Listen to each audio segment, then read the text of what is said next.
사실 여기 이 자리를 나오기까지 굉장히 두렵고 떨리고 많은 생각을 하고 과연 이 자리에 나가서 또 어떤 후폭풍을 몰고 올지 염려되고 걱정돼서 많이 망설였습니다.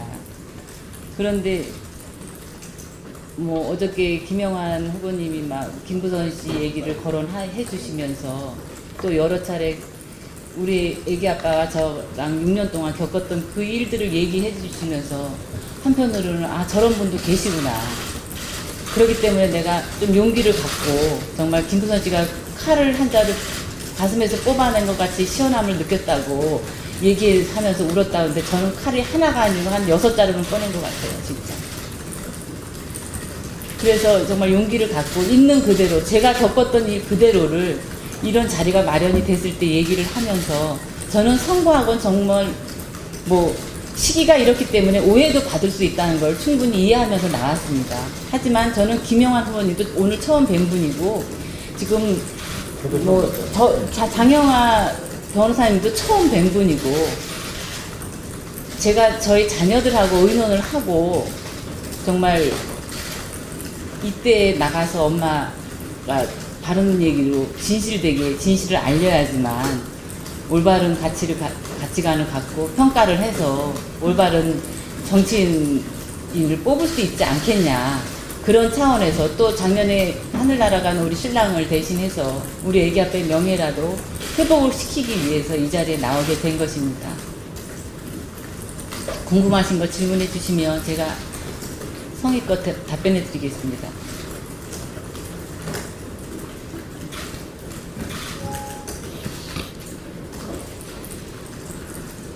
아마 우리 기자님들이나 언론님도 지금 갑작스럽게 하고 이것도 사전 준비가 안 돼 있어 질문이 아마 제대로 어려우실 수 있을 텐데요. 그러면 자료를 이렇게 제시하면서 추가로 설명을 하고, 응? 자료를 네. 제시하면서 두 가지 네. 막말이 나오게 된 과정이 막말이 나오게 된 과정은 2010년에 이재명이 성남시장이 되고 나서 애기 아빠가 그전에는 성남시를 위해서 많은 글을 쓰면서 비판을 해왔던 일을 계속 해오고 있던 차에 동생이 되는 바람에 글을 절필을 하고 쓰질 않았었어요. 그러다가 모라토리엄이 선언이 되고 이게 자기가 알고 있는 지식으로서 회계학적 지식으로서는 있을 수 없는 일이다 하고 그 모라토리엄이 조금 어떤 문제가 있는 거다 하면서 또 기자회견도 하고 글을 쓰게 됐고 그것으로 인해서 이재명하고의 관계가 조금 틀어졌다고 저는 그렇게 생각합니다. 그전에는 결혼 생활에서 그런 걸 못 느끼고 살았었으니까요.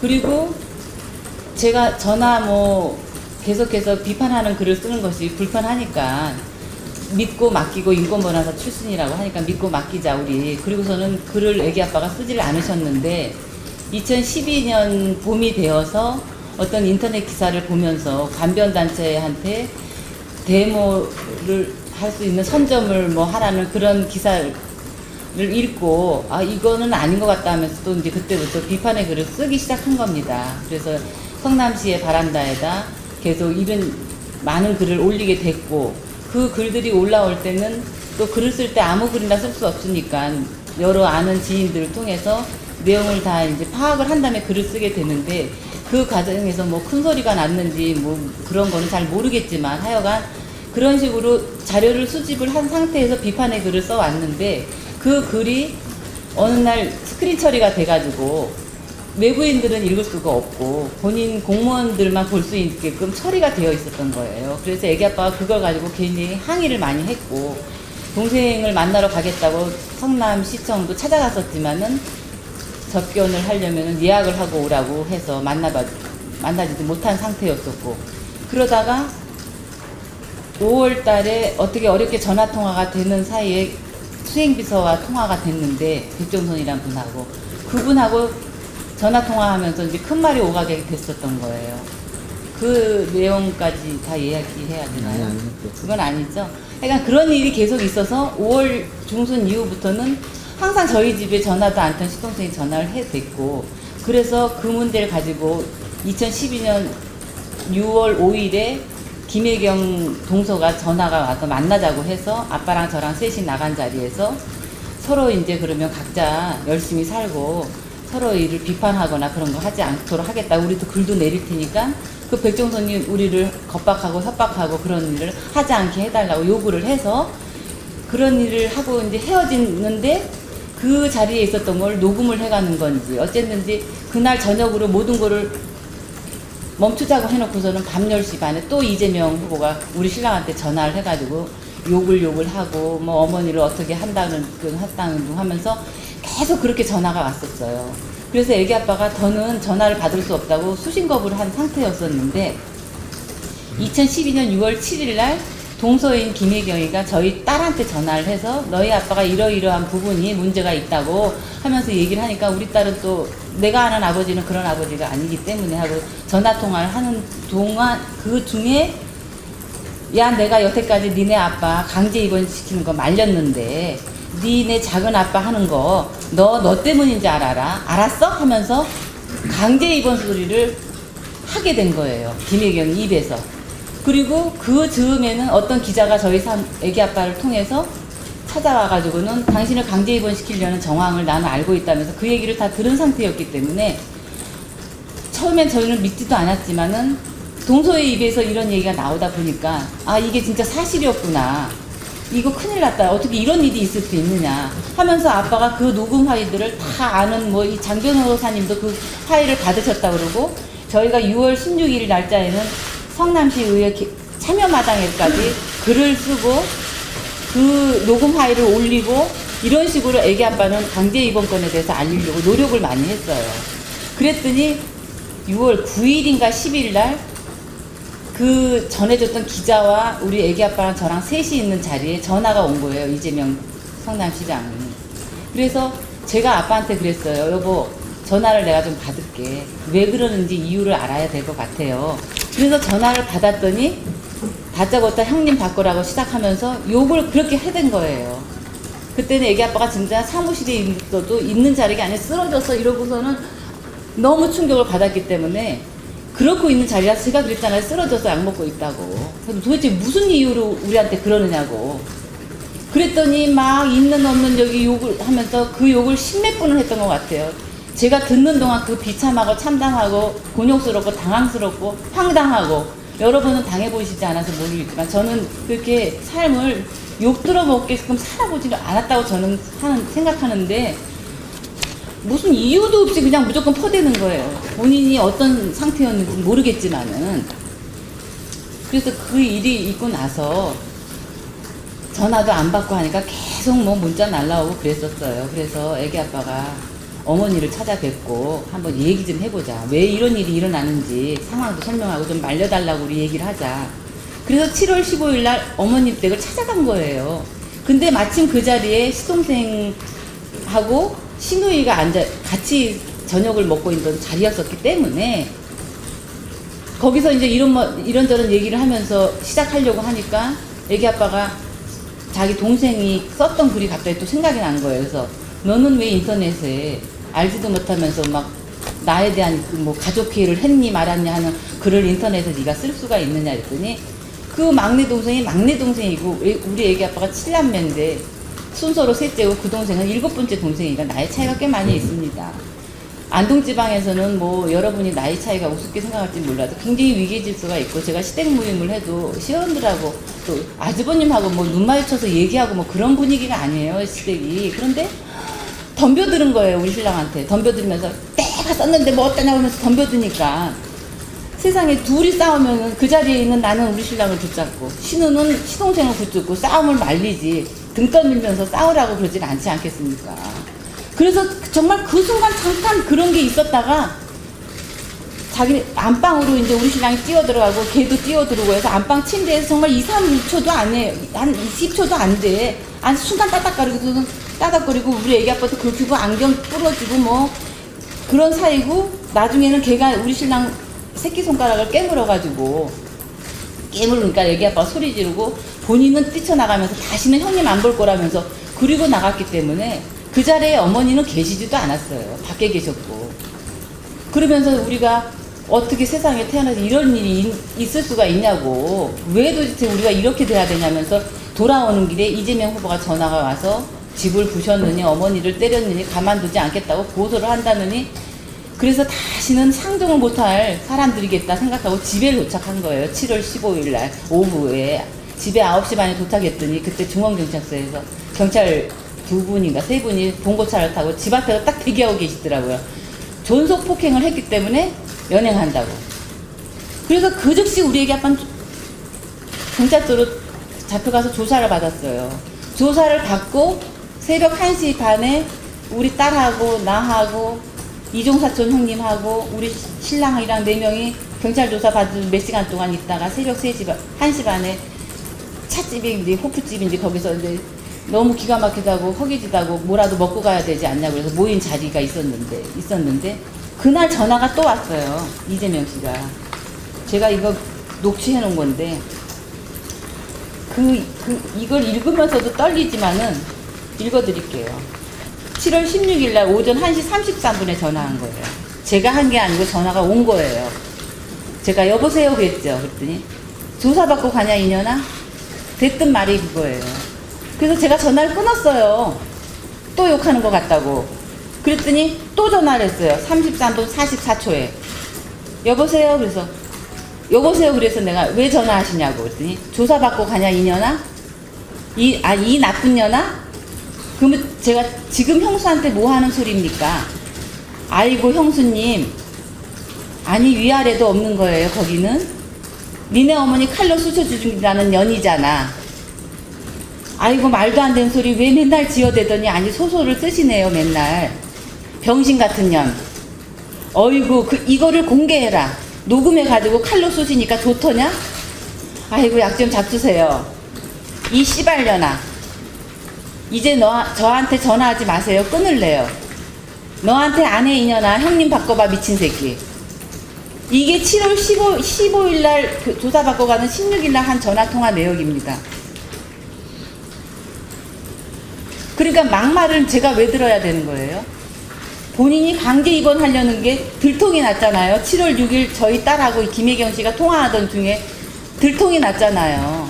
그거를 몰아가고 있던 사이에 뭐가 되어지지 않으니까 7가지로 걸어가지고 우리 애기 아빠를 고소를 했어요. 7월 달에. 정리하시고 저기 제가 우리 기자님들 대신해서 한번 여쭤보고 싶은 것은 이 논쟁이라고 할까 이 문제가 불거졌을 때 그 이재선 형님이 인사에 개입하고 성남시정에 개입하는 것을 막기 위해서 이렇게 정의를 위해서 막말을 했다 그런 얘기를 많이 했죠. 그 실제로 그런 인사에 개입하거나 또 그런 일이 있었는지 오해를 받을 만한 일이 있었는지 그걸 한번 좀 듣고 싶습니다. 인사청탁이라는 말도 본인 입에서 한 얘기지 저희는 알지도 못하는 얘기입니다. 누구를 어떻게 만나서 어떤 청탁을 했는지 그럼 밝히면 되잖아요.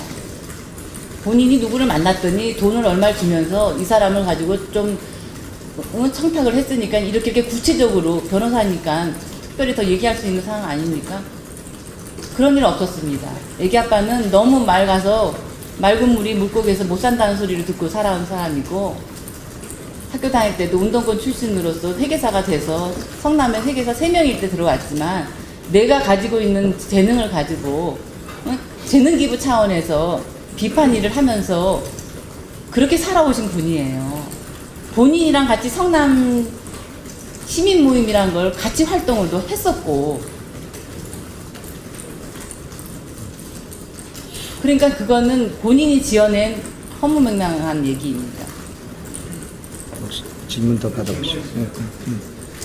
제가 알기로는 그 피부회복제라고 그러면서 그냥 약 하나를 그냥 줬는데 그걸 이제 모르고서 이재선 씨가 드시고 그래도 나중에 상습 뭐 저기 병신병 약을 먹었다 그렇게 몰아간 걸로 알고 있거든요. 근데 그게 시점이라는 게 있지 않습니까? 그 일이 있었던 거는 2000년도 그 시민운동 할 때 2013년 이전 일이에요. 13년도 이전 일이고 그 일이 있었던 것도 성남시의 그 김병양 시장이라든지 오성수 시장이라든지 그런 분들이 일을 하면서 안 좋아, 조금 애기 아빠가 그런 걸 지적을 했어요. 그 당시에 김병양 시장 시절이었던가 무슨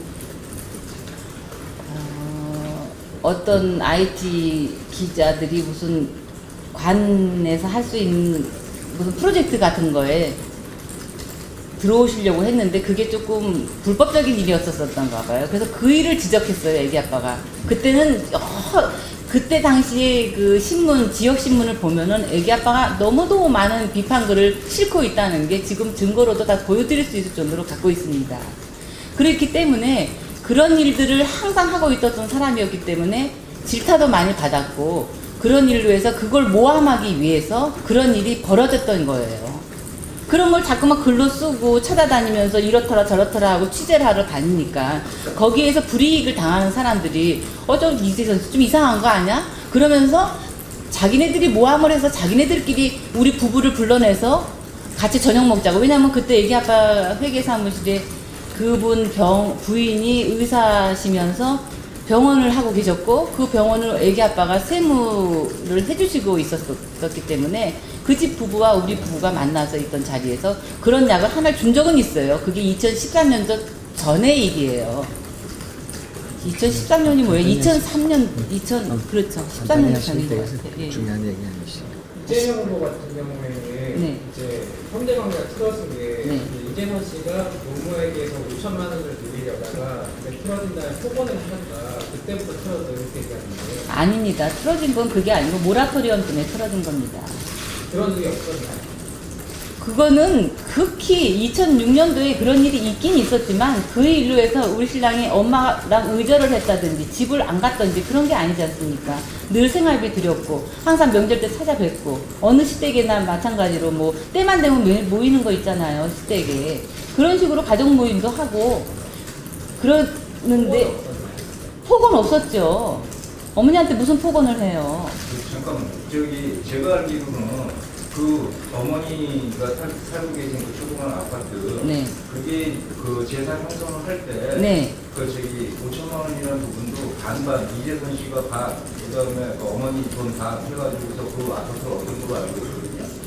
아파트를 얻은 거는 집을 팔 때 팔아서 아파트를 얻긴 했는데 거기서 남은 돈을 은행에 입금을 시키기로 했어요. 왜냐하면 형제가 여럿이 있고 하니까 두 사람 이름의 명의로 하자고 그래서 성호 아빠 한국투자신가 다닐 때 그때 그 통장을 어머니 이름과 자기 이름으로 해서 형제들도 손 못 대게 해서 그 이자로 생활을 하시라고 그 돈을 넣어놓은 상태였는데 그 돈을 우리도 모르게 이재명이가 먼저 빌려가서 쓰고 있었던 것 같아요. 이자를 어차피 은행에서 지불하나 내가 돌려 쓰면서 더 이자를 많이 드리겠다는 뜻으로 그렇게 했고 그렇게 알고 있었으니까 우리 신랑도 무슨 계기로 5천만 원을 좀 빌릴 일이 있었을 때 그러면 엄마 돈을 빌리고 내가 이자를 좀 더 드리면 되겠구나 그런 식의 있었던 일이지 그걸 가지고 집안에서 싸움이 일어나서 큰 말이 오가고 욕을 하고 그랬던 적은 없습니다.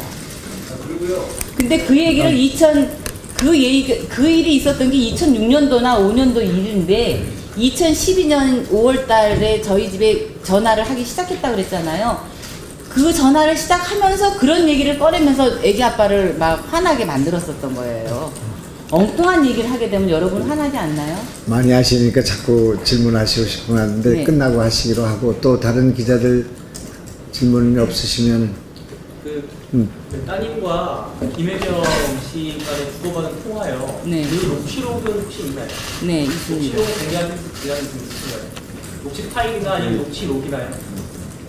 녹취 파일은 지금 유튜브에 떠 있는데. 떠 있긴 한데 따님과 김혜경 씨가 주고받은 그걸 네네네. 거기 있죠. 저도 들은 적이 있습니다. 따님 어디 계신가? 따님은 저 네. 이렇게 하고 네. 보고 싶어요. 녹취 파일이 유튜브인가 어디에 있는 것 같습니다. 필요하면 저희가 보내드리겠습니다. 또 질문 이게 있으시죠? 녹취록. 한개더 뭘다 판단해서. 저기 분당 서울대병원 의사가 네. 그 이재명 시장이 그 제 압력을 넣어가지고서 그 좌천당했다고 그러는 식으로 그거 얘기. 보건소가 아니라 서울대병원을 서울대병원 의사. 그 얘기는 처음 서울대병원 얘기는 처음 듣는 얘기예요. 제가 알고 보건소가 그 그렇겠죠. 기자가 이제 강제 입원권을 얘기해 줬을 때 한 얘기가 어떤 보건소장이 이제 뒤풀이 모임에서 자기가 이런 일을 당했다면서 얘기를 했는데 그때 분당 보건소장이었던 분이 중원보건소로 옮겨지면서 뭐 확인되지 않는데. 근데 하여간 그런 일이에요. 그러니까 그런 일이 있었다고 서울대병원에는 이 사건이 뭐 시장이 뭐 미치지가 않으니까 그렇게까지 하지는 않았을 것 같긴 하니까. 보건소장이 움직인 거죠, 자리가. 또 질문 없으신가요? 그때에 딱 맞게 움직여졌다는 게 의심스럽다는 거죠. 이재명 시장이 보건소장한테 얘기를 하시고 뭐 정신병이 소변이 있다라고 감정을 다했다는 거예요. 그런 여러 그걸 가지 직접 들었다고는 저는 직접 듣지 못했습니다. 그렇지만 그런 정황이 있는 얘기를 기자분이 듣고 저희한테 전해주러 온 거죠. 그쪽 보건소장이 하는 얘기가 그쪽에 이것도 말 잘못하면 더 그런 힘들어지니까 뜻이죠. 하여간 그런 정황이 있었다는 얘기를 전해 들었습니다. 보건소는 저 성남시에 직접 관할을 받는 거니까 그런 개연성이 있다고 볼 수 있겠고. 2012년이라고 말씀하셨는데 네. 제가 좀 취재를 좀 해본 적이 있어서 아는데 네. 당시 분당 보건소장이 중원 보건소장으로 간 게 2013년에 네네. 5월이에요. 네네. 이게 연관관계가 있다는 말씀이세요? 네, 그분이 그 자리를 옮기고 나서 지인들을 모여놓고 그런 얘기를 했다고 하니까 그분이 얘기를 해서 거기서 듣던 분이 또 전해준 거니까. 네. 네, 그래서 좀 분이 조금 억울해했던 부분이 있었듯이 얘기를 했다고 했습니다. 장 변호사님 이제 되게 정리할까? 더 하실 말씀? 예, 아니 더 혹시 질문 있으면 질문하시고요. 그 방금 여기서 봐서 아시다시피 저희하고 사전에 어떤 내용을 얘기한다든지 어떤 내용을 말씀드려 하시라든지 전혀 지금 교감이 있는 상태가 아니고 우리가 요청한 것은 지금 저희가 이렇게 비유를 했습니다. 불씨가 없는 상태에서 기름을 부어가지고 아무리 많이 부어도 불이 붙지 않지 않느냐. 지금까지 많은 노력을 했음에도 불구하고 그렇게 어려웠던 것은 불씨가 없는 상태에서 기름을 부었기 때문에 불이 붙지 않은 것이다. 그런데 지금 불씨가 펴있다. 그러니까 여기다 기름을 부으면 불이 붙을 수 있다. 그러니까 좋은 기회라고 생각한다. 이런 좋은 기회를 살리는 게 좋겠다 해가지고 설득을 해서 본인이 나오게 된 겁니다. 그거 이외에는 다른 교감 전혀 없었고 지금 특위위원장이 저도 이 박인복 여사님을 여기 와서 국회 와서 처음 얼굴 봤고요. 우리 김영환 경기도지사 후보님도 아마 여기 와서 처음 봤습니까? 1시간 전에. 1시간 전에 처음 만났고 통화만 하셨고 저는 통화조차 아까 오기 전에 설득안을 잠깐 통화했습니다. 그 외에는 없습니다. 그래서 어떤 말씀 없이 어떤 자료가 있는지 저희도 전혀 모르는 상태입니다. 그래서 필요하시면 그러니까 기자 여러분들이 언론 여러분이 질문하시면 거기에 대해서 최대한 사실대로 그러시죠? 최대한 사실대로 말씀하셔야죠. 당연히. 예. 사실만 얘기하죠. 사실대로 이렇게 말씀드릴 용의가 있는데 혹시 더 질문 있으면 질문하시고 제가 한마디 하겠습니다. 예, 그러시죠. 제가 이 자리에 사실 나오게 된 가장 큰 것은 거짓말이 갖고 있는 힘이 너무 크기 때문에 그 거짓말로 인해서 한 가정이 2번, 3번 그때마다 선거할 때마다 무너지고 있다는 것을 여러분한테 알려드리고 싶어서 이 자리에 나오게 된 것입니다. 지금 이재명 성남 도지사 후보가 저희 가정의 일을 막말 때문에 얼마나 많은 거짓말을 했어요. 2012년 당시에 이 막말 파일이 막 돌아다닐 때는 조작된 파일이 돌아다니는 거고 자기는 한 적도 없다는 식으로 얘기를 하면서 조작된 파일이라고 무조건 우겼습니다. 그러다가 2014년이 되니까 지방선거가 있었어요. 그때 슬픈 가족사라고 하면서 이것은 뭐 형님이 어머니네 집에 가서 행패를 했고 그랬기 때문에 나는 형수한테 그 욕을 할 수가 했는데 그 형수한테 한 욕을 또 조작을 해가지고 이렇게 돌아다니는 거다. 그때는 그러니까 욕은 시인한 거죠. 했다고. 그랬더니 2016년이 되었어요. 대선 후보가 됐습니다. 이재명 후보가. 그러더니 이제 형님 가지고는 안 되나 봐요. 형님 부부가 어머니의 집에 가서 폐륜 행위를 하면서 때리고 욕하고 했기 때문에 그날 제가 막말을 했습니다. 이렇게 얘기를 하면서 자기의 해명을 했는데 15일 날 욕은 아까 제가 불러드렸잖아요. 여보세요. 조사받고 가냐 이 나쁜 년아. 이 욕이 7월 15일 날 16일 날 한 욕이에요. 근데 이거를 조작을 해가지고 돌아다닌다며요. 지금 화일이. 근데 그거는 2012년 6월 8일에서 10일 사이에 저한테 했던 욕이잖아요. 그러니까 제발 거짓말을 자꾸만 해가지고 자기의 진실을 해명하려고 노력하는 것을 하지 말고 지금부터는 우리 가족 얘기를 아예 안 했으면 좋겠어요.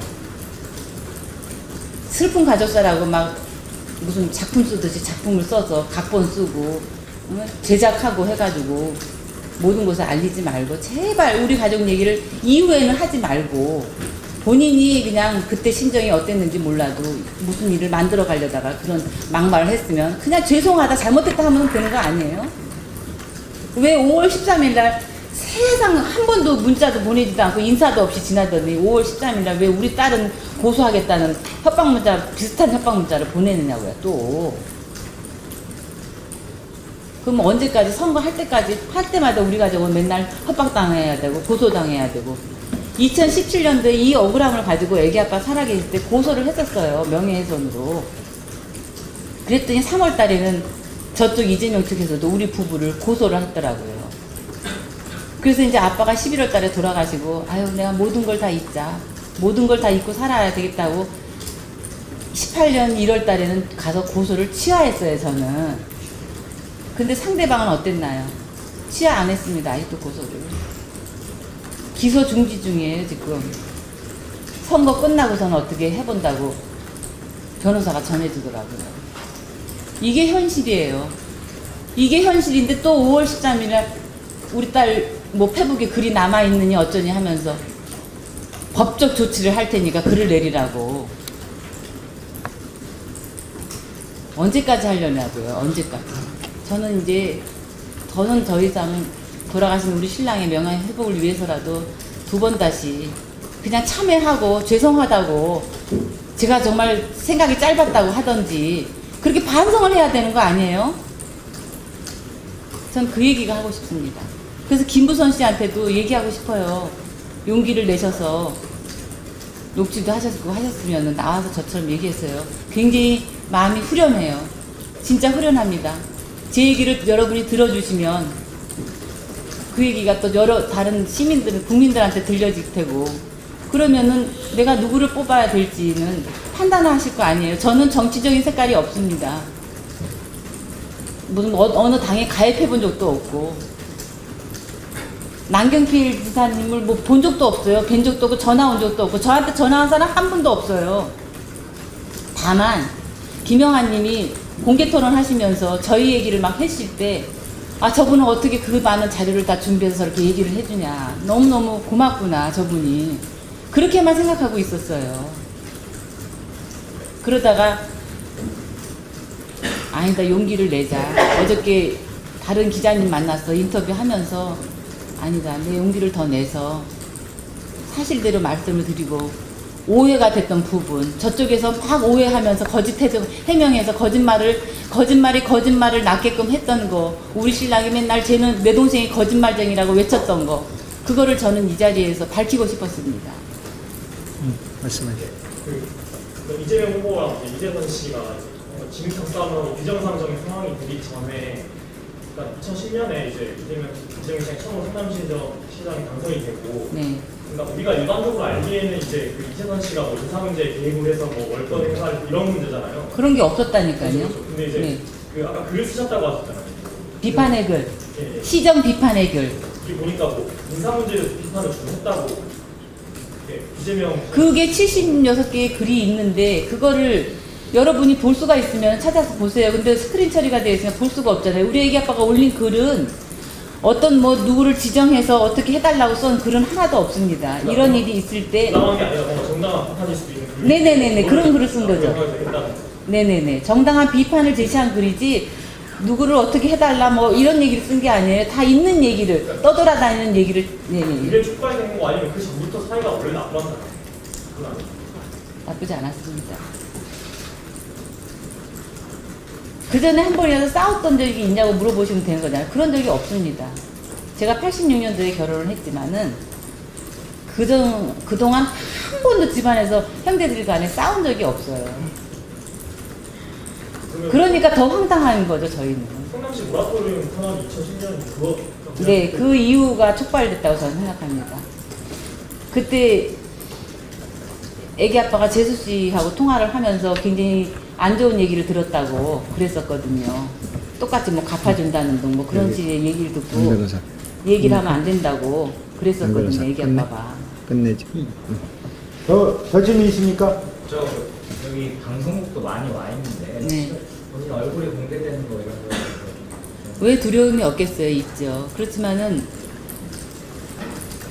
제가 6년 동안 2012년부터 18년 지금까지 현재까지 살면서 하루도 편하게 산 적이 없어요. 마음 저 깊은 곳에 상처가 있고 불안하고 늘 하물며 갑자기 애기 아빠가 술 담배도 안 하는 사람이고 굉장히 건강관리에 신경 쓰는 사람인데 폐암 4기라고 진단을 받고 3개월 만에 돌아가셨잖아요. 정말 어느 날 갑자기 돌아가신 거예요. 저분들이 묻는 것은 방송이나 또는 그 신문이나 언론에 네. 얼굴이 공개돼도 괜찮겠느냐 그걸 좀 말씀해 주시라는 거예요. 이렇게 억울하고 절통하니까 얼굴 공개되는 걸 꺼릴 필요가 없다고 저는 생각을 한 거예요. 용기를 갖게 된 거예요. 그 점이. 제가 지금 돌아다니는 말은 형수가 욕해서 자기가 막말했다고 그러잖아요. 그러면 저는 여러분들한테 어떻게 각인되어 있어요? 시어머니를 폭행하고 폭언한 여자로 되어 있지 않나요? 그게 아니라는 걸 밝히려면 저도 나와서 얘기해야죠. 왜 이재명 후보만 늘 마이크 들고 돌아다니면서 형수하고 형이 폭행을 했기 때문에 엄마한테 욕했습니다 하고 얘기하는 거를 제가 묵묵히 들어야만 하나요? 그동안은 들었잖아요.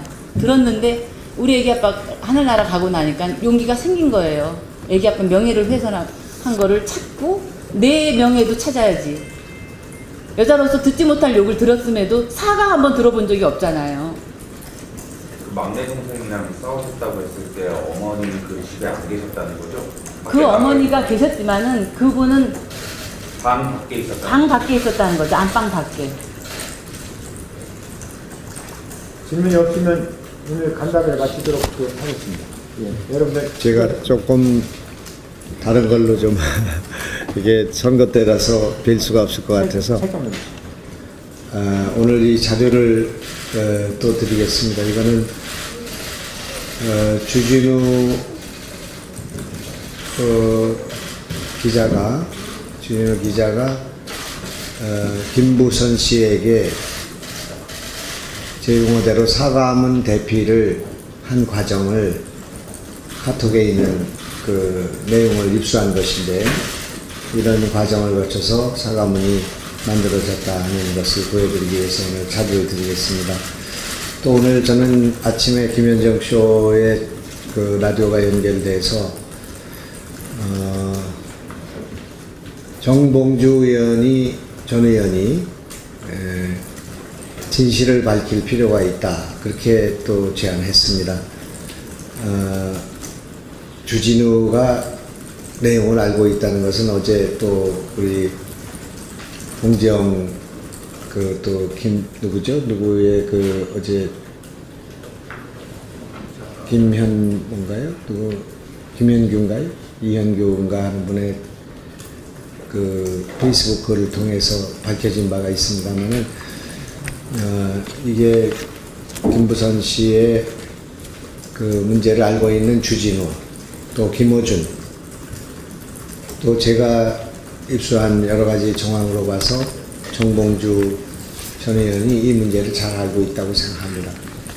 그 자리에 여러 명이 있었는데 제가 일단 여기까지만 하겠습니다만은 내일부터 이 사실을 알고 있음에도 불구하고 침묵했던 침묵의 동조자들의 이름을 밝히겠습니다.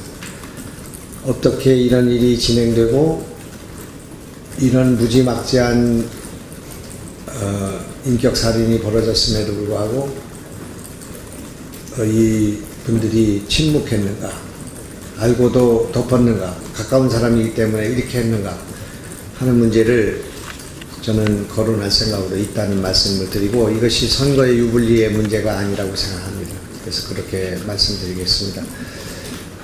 제가 또 다른 성명을 내려야 되는데 저 아래 가서 하겠습니다. 자, 그럼 이상으로 마치도록 하겠습니다. 수고하셨습니다. 사실 여기 이 자리를 나오기까지 굉장히 두렵고 떨리고 많은 생각을 하고, 과연 이 자리에 나가서 또 어떤 후폭풍을 몰고 올지 염려되고 걱정돼서 많이 망설였습니다.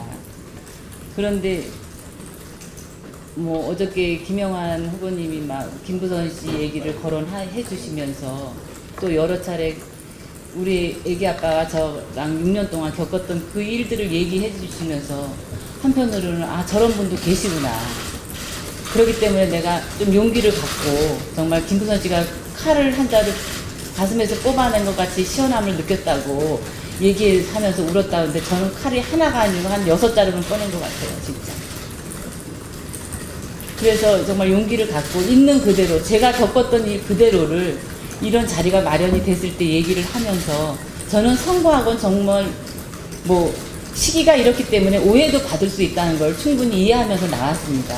하지만 저는 김영환 후보님도 오늘 처음 뵌 분이고, 지금 뭐 장영하 변호사님도 처음 뵌 분이고, 제가 저희 자녀들하고 의논을 하고 정말 이때 나가서 엄마가 바른 얘기로 진실되게 진실을 알려야지만 올바른 가치관을 갖고 평가를 해서 올바른 정치인을 뽑을 수 있지 않겠냐. 그런 차원에서 또 작년에 하늘 날아간 우리 신랑을 대신해서 우리 애기 아빠의 명예라도 회복을 시키기 위해서 이 자리에 나오게 된 것입니다. 궁금하신 거 질문해 주시면 제가 성의껏 답변해 드리겠습니다.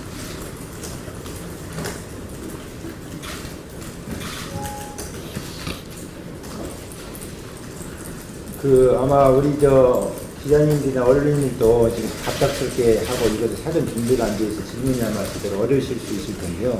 그러면 자료를 이렇게 제시하면서 추가로 설명을 하고, 자료를 네. 제시하면서 두 가지 네. 막말이 나오게 된 과정이 막말이 나오게 된 과정은 2010년에 이재명이 성남시장이 되고 나서 애기 아빠가 그전에는 성남시를 위해서 많은 글을 쓰면서 비판을 해왔던 일을 계속 해오고 있던 차에 동생이 되는 바람에 글을 절필을 하고 쓰질 않았었어요. 그러다가 모라토리엄이 선언이 되고, 이게 자기가 알고 있는 지식으로서, 회계학적 지식으로서는 있을 수 없는 일이다 하고, 그 모라토리엄이 조금 어떤 문제가 있는 거다 하면서 또 기자회견도 하고 글을 쓰게 됐고, 그것으로 인해서 이재명하고의 관계가 조금 틀어졌다고 저는 그렇게 생각합니다. 그전에는 결혼 생활에서 그런 거를 못 느끼고 살았었으니까요.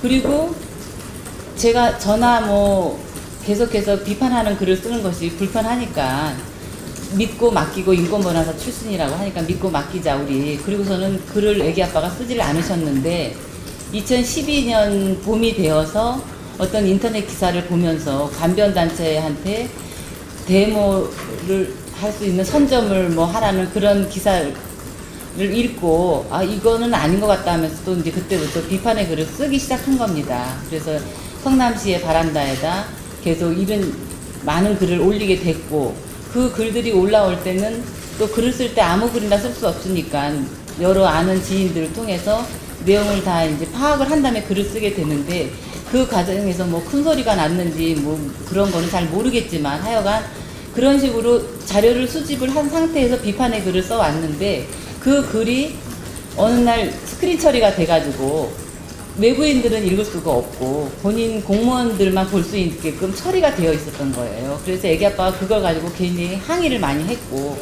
동생을 만나러 가겠다고 성남시청도 찾아갔었지만은 접견을 하려면 예약을 하고 오라고 해서 만나지도 못한 상태였었고, 그러다가 5월 달에 어떻게 어렵게 전화 통화가 되는 사이에 수행비서와 통화가 됐는데, 백종선이란 분하고, 그분하고 전화 통화하면서 이제 큰 말이 오가게 됐었던 거예요. 그 내용까지 다 이야기해야 되나요?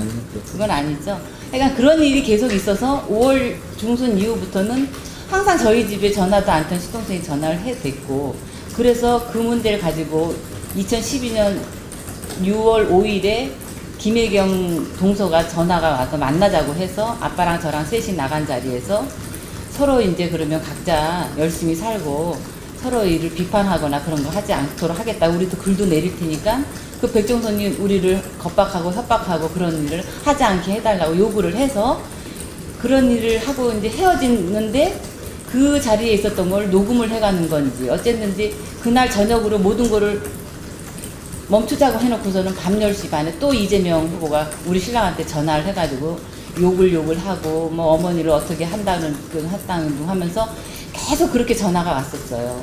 그래서 애기 아빠가 더는 전화를 받을 수 없다고 수신거부를 한 상태였었는데 2012년 6월 7일 날 동서인 김혜경이가 저희 딸한테 전화를 해서 너희 아빠가 이러이러한 부분이 문제가 있다고 하면서 얘기를 하니까 우리 딸은 또 내가 아는 아버지는 그런 아버지가 아니기 때문에 하고 전화통화를 하는 동안 그 중에 야 내가 여태까지 니네 아빠 강제 입원시키는 거 말렸는데 니네 작은 아빠 하는 거 너 때문인 줄 알았어? 하면서 강제 입원 소리를 하게 된 거예요. 김혜경 입에서.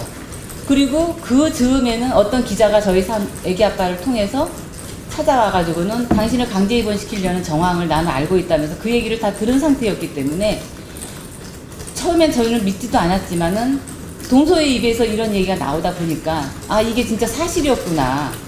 이거 큰일 났다. 어떻게 이런 일이 있을 수 있느냐 하면서 아빠가 그 녹음 파일들을 다 아는 뭐 이 장 변호사님도 그 파일을 받으셨다 그러고 저희가 6월 16일 날짜에는 성남시의회 참여마당에까지 글을 쓰고 그 녹음 파일을 올리고 이런 식으로 애기 아빠는 강제 입원권에 대해서 알리려고 노력을 많이 했어요.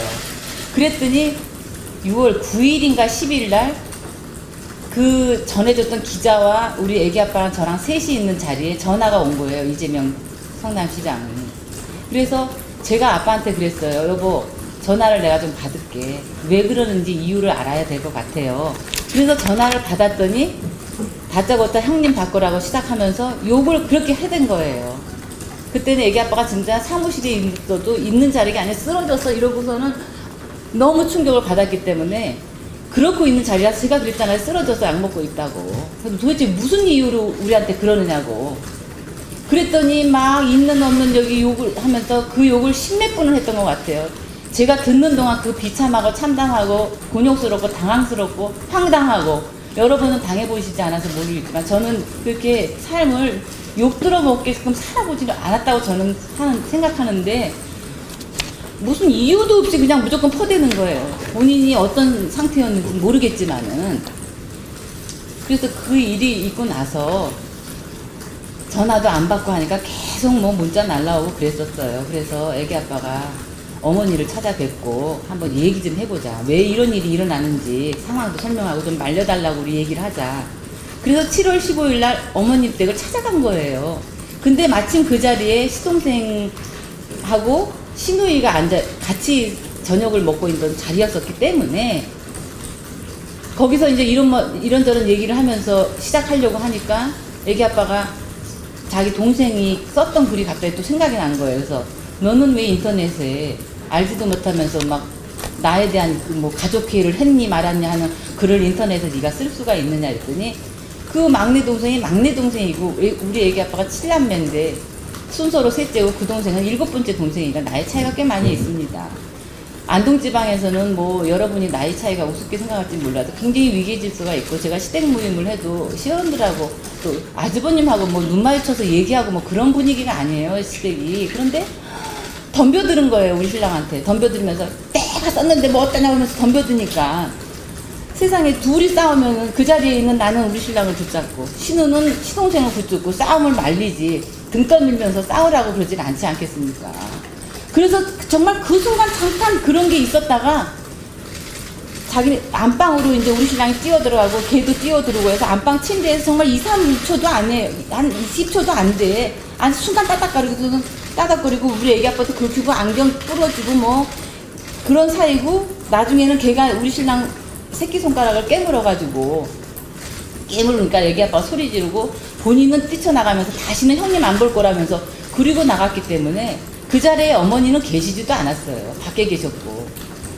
그러면서 우리가 어떻게 세상에 태어나서 이런 일이 있을 수가 있냐고, 왜 도대체 우리가 이렇게 돼야 되냐면서 돌아오는 길에 이재명 후보가 전화가 와서 집을 부셨느니 어머니를 때렸느니 가만두지 않겠다고 고소를 한다느니, 그래서 다시는 상종을 못할 사람들이겠다 생각하고 집에 도착한 거예요. 7월 15일 날 오후에 집에 9시 반에 도착했더니 그때 중앙경찰서에서 경찰 2분인가 3분이 봉고차를 타고 집 앞에서 딱 대기하고 계시더라고요. 존속 폭행을 했기 때문에 연행한다고. 그래서 그 즉시 우리 애기 아빠는 경찰서로 잡혀가서 조사를 받았어요. 조사를 받고 새벽 1시 반에 우리 딸하고 나하고 이종사촌 형님하고 우리 신랑이랑 4명이 경찰 조사 받은 몇 시간 동안 있다가 새벽 1시 반에 찻집인지 호프집인지 거기서 이제 너무 기가 막히다고 허기지다고 뭐라도 먹고 가야 되지 않냐고 그래서 모인 자리가 있었는데 그날 전화가 또 왔어요. 이재명 씨가. 제가 이거 녹취해 놓은 건데 이걸 읽으면서도 떨리지만은 읽어드릴게요. 7월 16일 날 오전 1시 33분에 전화한 거예요. 제가 한 게 아니고 전화가 온 거예요. 제가 여보세요 그랬죠. 그랬더니 조사받고 가냐 이년아? 됐던 말이 그거예요. 그래서 제가 전화를 끊었어요. 또 욕하는 것 같다고. 그랬더니 또 전화를 했어요. 33분 44초에. 여보세요? 그래서 여보세요? 그래서 내가 왜 전화하시냐고 그랬더니 조사받고 가냐 이년아? 이 나쁜 년아? 그러면 제가 지금 형수한테 뭐 하는 소리입니까? 아이고 형수님, 아니 위아래도 없는 거예요. 거기는 니네 어머니 칼로 쑤셔주신다는 년이잖아. 아이고 말도 안 되는 소리 왜 맨날 지어대더니 아니 소설을 쓰시네요. 맨날 병신 같은 년. 어이구 이거를 공개해라. 녹음해가지고 칼로 쏘시니까 좋더냐? 아이고 약 좀 잡수세요. 이 씨발년아, 이제 저한테 전화하지 마세요. 끊을래요. 너한테 안 해 이년아. 형님 바꿔봐 미친 새끼. 이게 7월 15일 날 조사받고 가는 16일 날 한 전화통화 내역입니다. 그러니까 막말을 제가 왜 들어야 되는 거예요? 본인이 강제 입원하려는 게 들통이 났잖아요. 7월 6일 저희 딸하고 김혜경 씨가 통화하던 중에 들통이 났잖아요. 그거를 몰아가고 있던 사이에 뭐가 되어지지 않으니까 7가지로 걸어가지고 우리 애기 아빠를 고소를 했어요. 7월 달에. 정리하시고 제가 우리 기자님들 대신해서 한번 여쭤보고 싶은 것은 이 논쟁이라고 할까 이 문제가 불거졌을 때 그 이재선 형님이 인사에 개입하고 성남시정에 개입하는 것을 막기 위해서 이렇게 정의를 위해서 막말을 했다.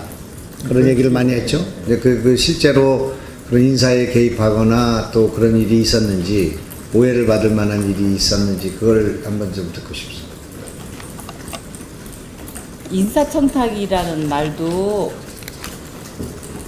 본인 입에서 한 얘기지 저희는 알지도 못하는 얘기입니다. 누구를 어떻게 만나서 어떤 청탁을 했는지 그럼 밝히면 되잖아요. 본인이 누구를 만났더니 돈을 얼마를 주면서 이 사람을 가지고 좀 청탁을 했으니까 이렇게 구체적으로 변호사니까 특별히 더 얘기할 수 있는 상황 아닙니까? 그런 일 없었습니다.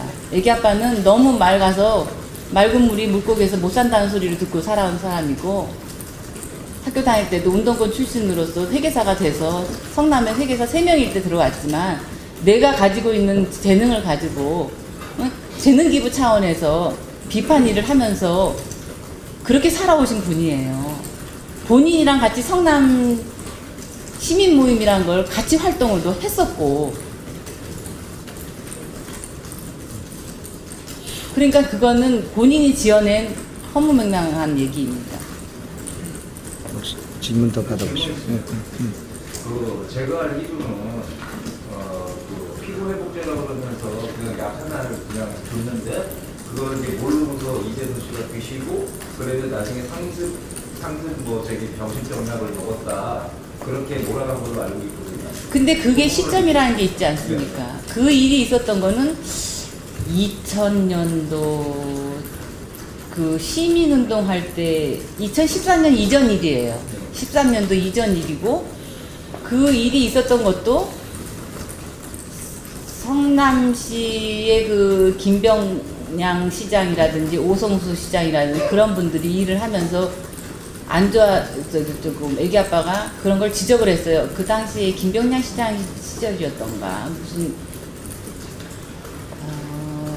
어떤 IT 기자들이 무슨 관에서 할 수 있는 무슨 프로젝트 같은 거에 들어오시려고 했는데 그게 조금 불법적인 일이었었던가 봐요. 그래서 그 일을 지적했어요, 애기 아빠가. 그때는 그때 당시에 그 신문, 지역 신문을 보면은 애기 아빠가 너무도 많은 비판글을 싣고 있다는 게 지금 증거로도 다 보여드릴 수 있을 정도로 갖고 있습니다. 그렇기 때문에 그런 일들을 항상 하고 있었던 사람이었기 때문에 질타도 많이 받았고 그런 일로 해서 그걸 모함하기 위해서 그런 일이 벌어졌던 거예요. 그런 걸 자꾸만 글로 쓰고 찾아다니면서 이렇더라 저렇더라 하고 취재를 하러 다니니까 거기에서 불이익을 당하는 사람들이 좀 이재선 좀 이상한 거 아니야? 그러면서 자기네들이 모함을 해서 자기네들끼리 우리 부부를 불러내서 같이 저녁 먹자고. 왜냐면 그때 애기 아빠 회계사무실에 그분 부인이 의사시면서 병원을 하고 계셨고 그 병원을 애기 아빠가 세무를 해주시고 있었기 때문에 그 집 부부와 우리 부부가 만나서 있던 자리에서 그런 약을 하나를 준 적은 있어요. 그게 2013년도 전의 일이에요. 2013년이 뭐예요? 2003년, 그렇죠. 13년 전인 것 같아요. 중요한 얘기 아니시죠? 이재명 후보 같은 경우에는 네. 이제 현대관계가 틀어진 게 네. 이재선 씨가 노무에게서 5천만 원을 드리려다가 틀어진 다음에 폭언을 하셨다. 그때부터 틀어져 이렇게 얘기하는데 아닙니다. 틀어진 건 그게 아니고 모라토리엄 때문에 틀어진 겁니다. 그런 적이 없었나요?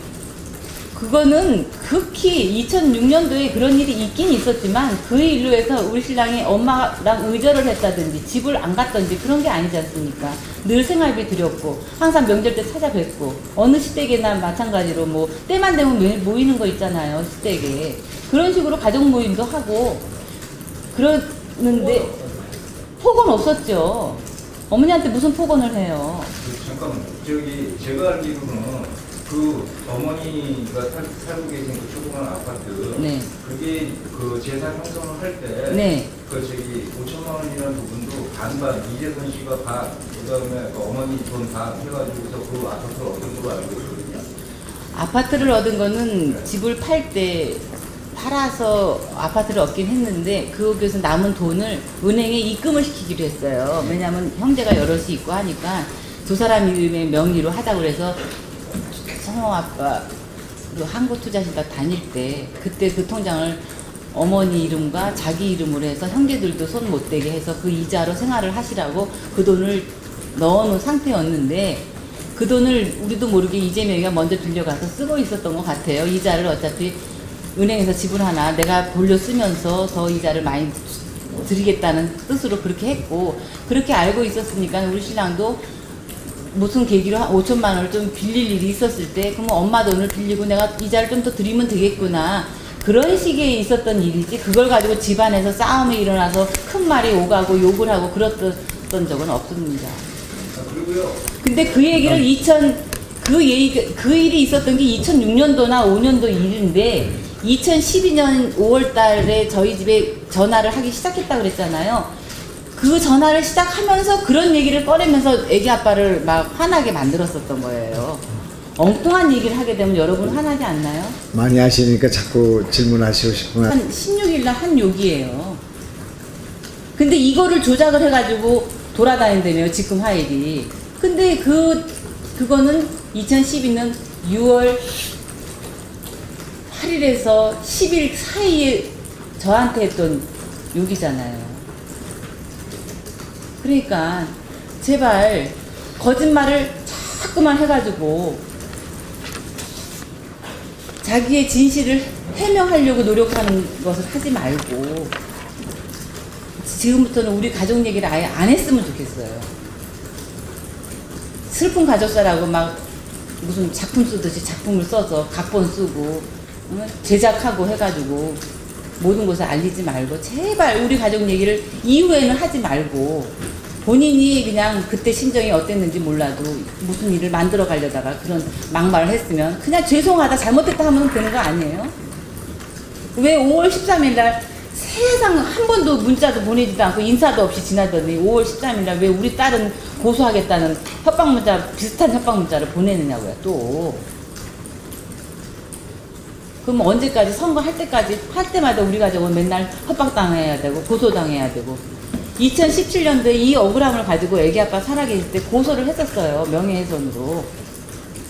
그랬더니 3월 달에는 저쪽 이재명 측에서도 우리 부부를 고소를 했더라고요.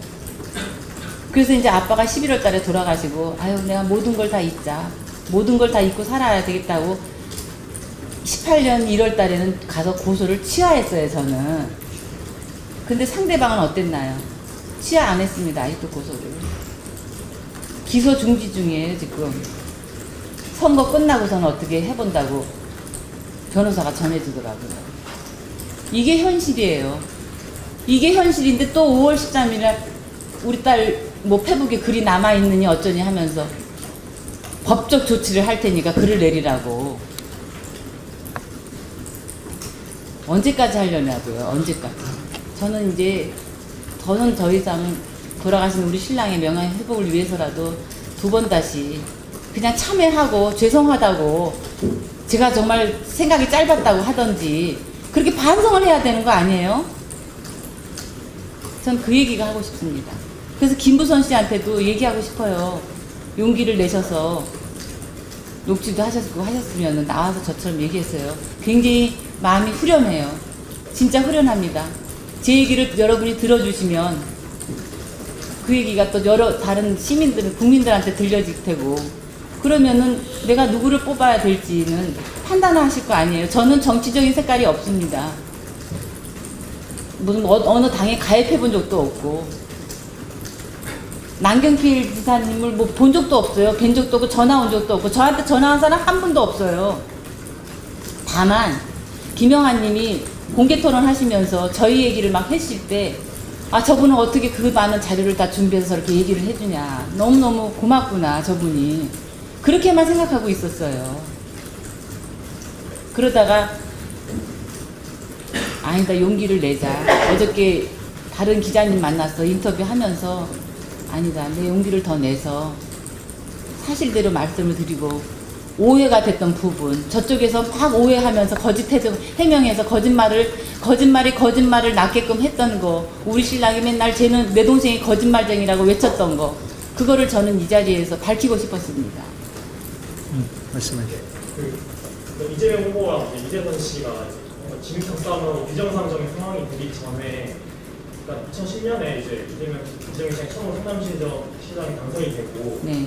그러니까 우리가 일반적으로 알기에는 이제 그 이재선 씨가 뭐 인사 문제에 개입을 해서 뭐 월권 행사를 이런 문제잖아요. 그런 게 없었다니까요. 그렇죠. 근데 이제 네. 그 아까 글 쓰셨다고 하셨잖아요. 비판의 글, 예. 시정 비판의 글. 여기 보니까 뭐 인사 문제에서 비판을 좀 했다고. 예. 이재명 그게 76개의 글이 있는데 그거를 여러분이 볼 수가 있으면 찾아서 보세요. 근데 스크린 처리가 되어 있으면 볼 수가 없잖아요. 우리 애기 아빠가 올린 글은 어떤 뭐 누구를 지정해서 어떻게 해달라고 쓴 글은 하나도 없습니다. 이런 일이 있을 때 정당한 게 아니라 뭔가 정당한 비판일 수도 있는 글. 네네네네, 그런 글을 쓴 거죠. 네네네, 정당한 비판을 제시한 글이지 누구를 어떻게 해달라 뭐 이런 얘기를 쓴 게 아니에요. 다 있는 얘기를, 떠돌아다니는 얘기를. 네네. 이게 촉발된 거 아니면 그 전부터 사이가 원래 나빴나요? 그건 아니에요. 나쁘지 않았습니다. 그 전에 한 번이라도 싸웠던 적이 있냐고 물어보시면 되는 거잖아요. 그런 적이 없습니다. 제가 86년도에 결혼을 했지만은 그동안 한 번도 집안에서 형제들 간에 싸운 적이 없어요. 그러니까 더 황당한 거죠, 저희는. 성남시 모라토리움 선언이 2010년 그거. 네, 그 이유가 촉발됐다고 저는 생각합니다.